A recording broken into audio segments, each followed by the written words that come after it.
Phone tapping కేసులో మాజీ MLA చిరుమర్తికి నోటీసులు. ఫోన్ ట్యాపింగ్ కేసులో సంచలన పరిణామం చోటు చేసుకుంది. ఫోన్ ట్యాపింగ్ కేసులో ఇప్పటి వరకు అధికారులే జైలుకు వెళ్ళగా ఇప్పుడు నేతల వంతు వచ్చింది.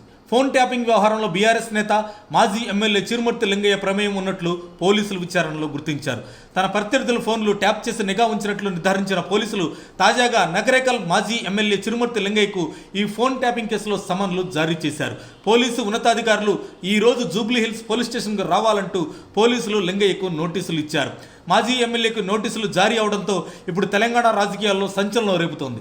ఈ ఫోన్ ట్యాపింగ్ కేసులో మొదటిసారిగా రాజకీయ నాయకుడికి నోటీస్ జారీ కావడంతో ఇప్పుడు నెక్స్ట్ నోటీసు అందుకునేది ఎవరా అనే సందేహాలతో తీవ్ర ఉత్కంఠ నెలకొంది. ఫోన్ ట్యాపింగ్ కేసులో నిందితులుగా A1 Prabhakar Rao, A2 retired IPS DSP Praneeth Rao, A3 Radhakrishna Rao retired అదనపు SP, A4 భుజంగరావు అదనపు SP, A5 తిరుపతన్న అదనపు SP, రిటైర్డ్ అదనపు SP వేణుగోపాలరావుతో పాటు గట్టుముల్లు భూపతి అరెస్ట్ అయ్యారు. ప్రభాకర్ రావు ఒక్కరే విదేశాల్లో ఉన్నారు. వీరందరూ కలిసి ప్రతిపక్ష నాయకులు, అధికార పక్ష నాయకులు, సినిమా వ్యాపార ప్రముఖుల ఫోన్లను ట్యాప్ చేశారనే ప్రధాన ఆరోపణలు ఉన్నాయి. ప్రణీత్ రావు అరెస్టుతో ఈ వ్యవహారం మొత్తం బయటపడింది.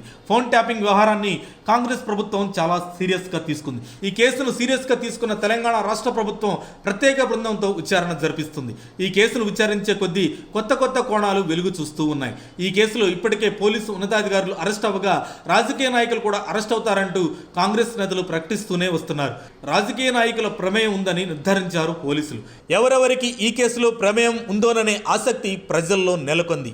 ముఖ్యంగా మొన్న ఈ మధ్య మంత్రి పొంగులేటి శ్రీనివాసరెడ్డి పొలిటికల్ సర్కిల్స్లో బాంబులు పేలుతాయి అన్నట్లు అవి ఈ కేసులోనే పేలనున్నాయా, మరేదైనా కేసులు ఉన్నాయా అనే చర్చ తెలంగాణ రాష్ట్ర వ్యాప్తంగా నడుస్తుంది.